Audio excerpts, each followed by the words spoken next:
Welcome to Taking It to the Next Level, a Minnesota Collegiate DECA podcast where we will discuss the world of DECA and talk to professionals about what makes someone successful in today's world. I am Madison McDonald, your Southern Regional Vice President. And then I am Jackson Affel, your Officer at Large. Our guest today is James Elvidge. Not only is James our chapter advisor, but he also helps DECA in many other ways. So, our first question for you, James. What are your official titles, and what do you do for DECA? Oh, goodness. Okay, how much time do we have? I love DECA. I guess official titles, I started off as the chapter member, just like each of you. I then moved to a state leadership position where I was president for the state of Minnesota. Since then, I've played a role as an advisor on the board of directors, as an industry expert. Then when I moved into my role in teaching, of course, I still continue to be involved as a member of the board of directors, but now I'm an advisor, right? A member in the advisor capacity. So I've seen a lot of different roles. In addition to all of that, just to continue to speak about my love and involvement with DECA, I also serve for the Minnesota Foundation for Student Orgs.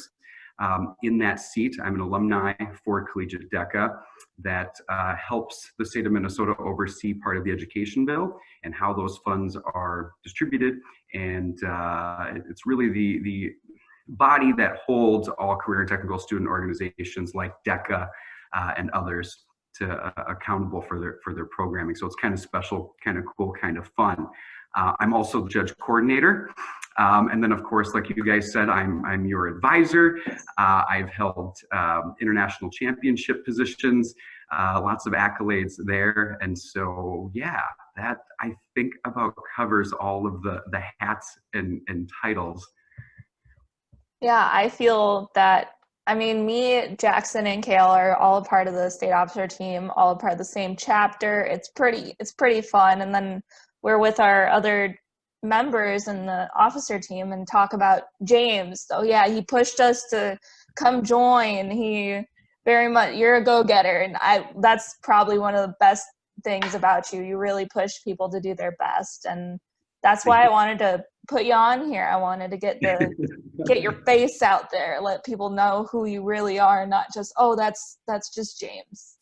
So thank you. Yeah, it's just James. I do have my ways of incentivizing all of you, don't I? Yeah, exactly. It's for the greater good. It's such a blessing to have 3 of our chapter members as state officers. I don't know if that's happened. Definitely not in my DECA career. I've been with DECA since 2012. From a student all the way on up through all those hats and titles that I shared with you. I don't know if that's ever happened. I think that's really neat.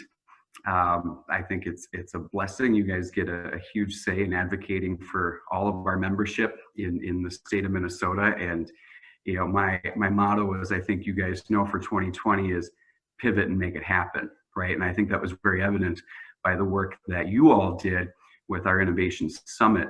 That not all career and technical student organizations had a fall conference this year.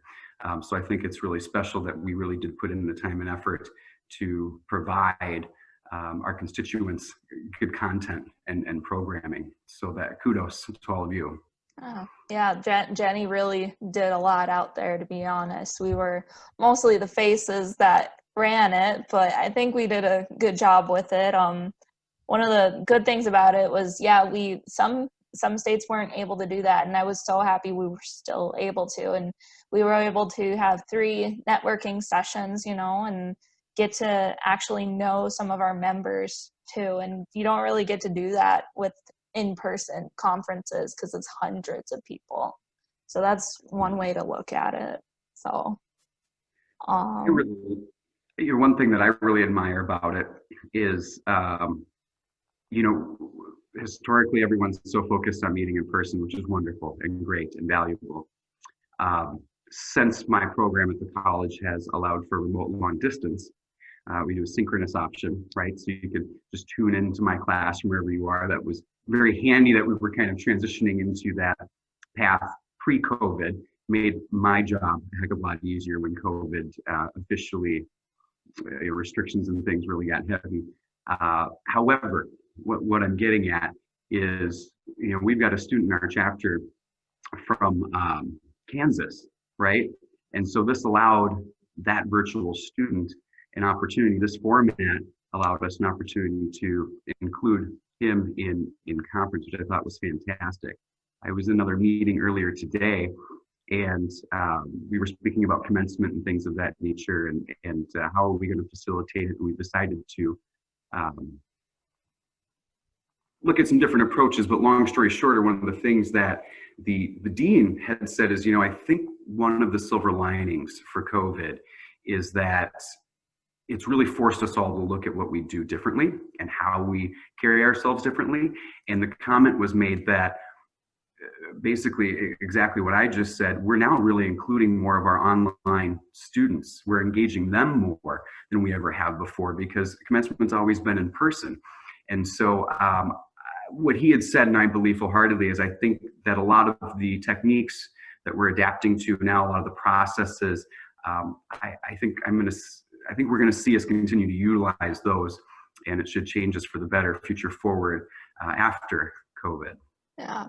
And I was against online classes. You mentioned how pre-COVID we were trying to transition to that. Well, I was last semester, so spring semester, when COVID all first started, I took your applied marketing class, actually.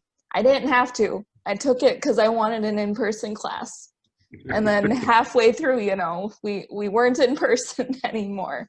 Right.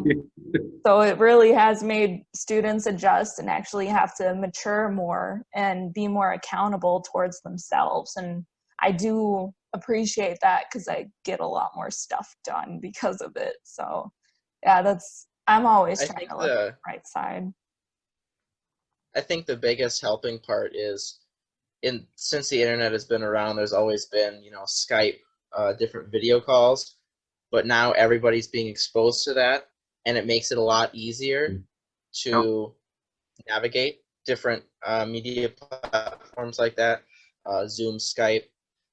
And so for the future, when COVID goes away, we're still going to be able to use these. We're still going to use them. If somebody from Los Angeles needs to talk to somebody in Chicago, well, now we all kind of know how to do that, and it's not so much of a big surprise at the last minute trying to fumble around with using a different media platform. So there is a bright side lining to this. I'm really happy to hear you say that, because that's been one of my silver linings, is that I feel we're all sales, marketing, business administration professionals, right? And so yes, in person's great. There's a lot more, I think, deeper relationship cultivation that can happen in person. However, there's going to be times when it just makes more sense because of geographical distance to meet like this, right? And this is even better than email or over the phone, because we can get some of that interpersonal nonverbal skills, or expressions, right? We can read into those with our nonverbal skills. Hey, look at that. There's Kale. Mr. Kale. Hello, sir. Kale, take it away. Introduce yourself. Thank you for joining our podcast. Hi, my name is Kale Hukowski. I am your Metro Region Vice President for the state level of Collegiate DECA. I also go to Minnesota State College Southeast as well. Whoop, whoop. So, Gail, what are your roles look like this semester? So I guess let's move on to the next question here. So James, we know why we joined DECA. Why did you join DECA? There you go. Honestly, so it's not a secret. I don't always share this, but if any of you've heard Jake Ward's story, him and I both come from a very colorful background as far as experiences, right? Pre-college, pre-professional life. And I graduated from Alternative Learning Center 2 weeks before my 21st birthday, right? So that made me, what, a super duper senior, something like that. But when I got to college, what I think made me successful is I found a passion. Okay. And I went for automotive originally. I think you all know that. I'm a mechanic by trade. Okay. But as I didn't know if I'd be successful in college, right? I'm a super duper senior, right? Graduating high school. And I think that the next step, and now I'm a teacher, right? I love life. Isn't it crazy? Beautiful. But after I completed one degree, I had a certain level of accomplishment, right? I had a certain level of understanding about what my abilities were. And what I think made me fruitful in my endeavors, the reason I've graduated with exceptionally high honors, is because I found my passion. I found something I enjoyed. I had the motivation to do so. Didn't quite have that motivation or maybe that support in high school. So to get more back to the question that you've asked with that little bit of underlining backstory, I finished automotive, decided I wanted to continue my education. And I went into sales management and retail management, marketing, right? And the first semester, now mind you, I'm sitting there, I'm thinking, gosh, I don't know if I can do this, right? I'm in another program area. I'm sitting in the seats that you all sit in our room, right? And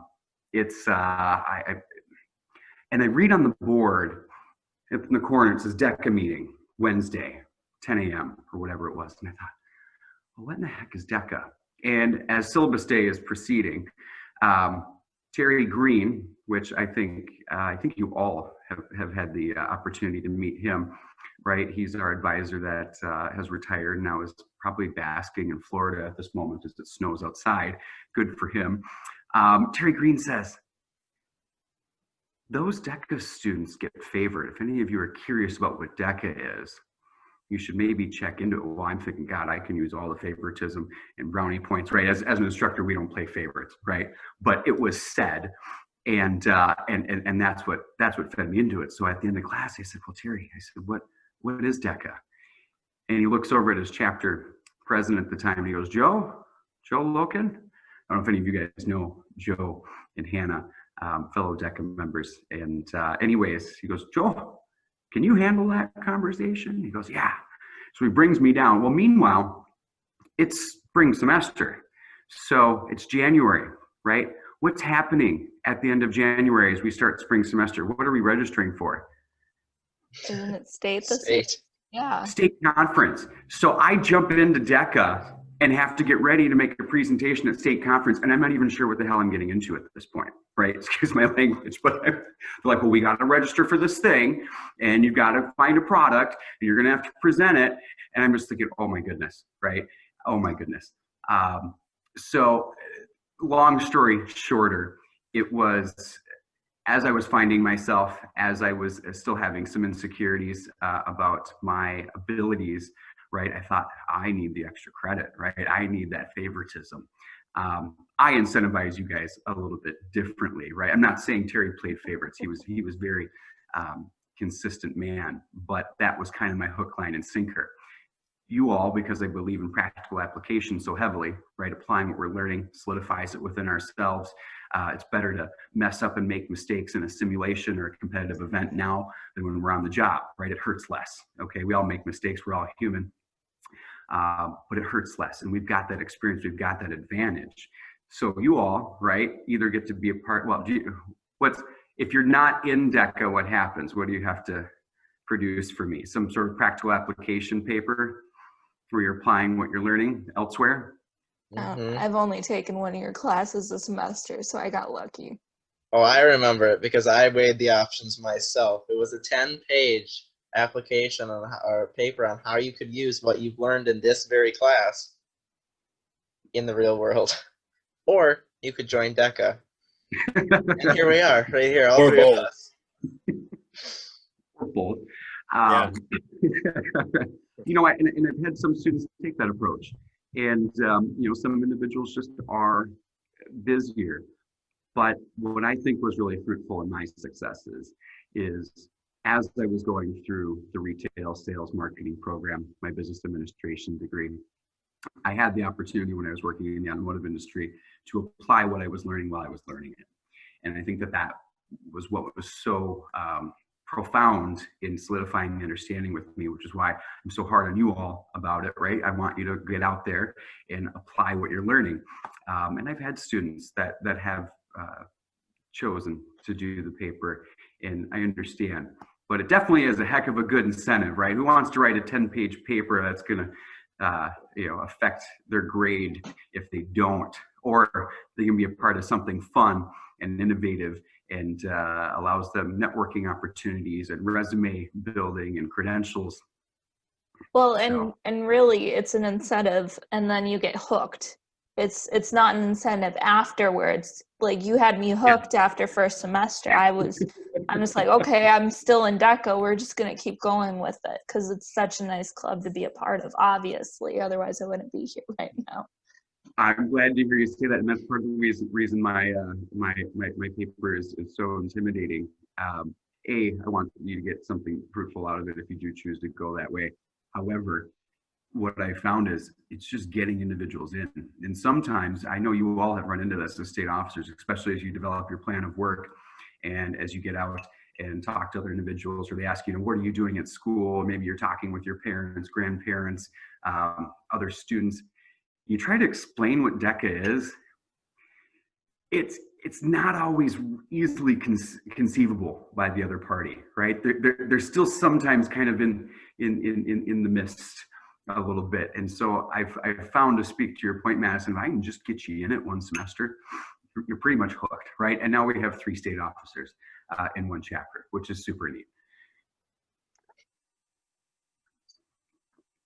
So do you have any favorite DECA successes that you'd like to talk about, James? I've kind of touched base on them a little bit, on how I really feel it gave me an understanding of where my skill set was, what my strengths were, what my successes were.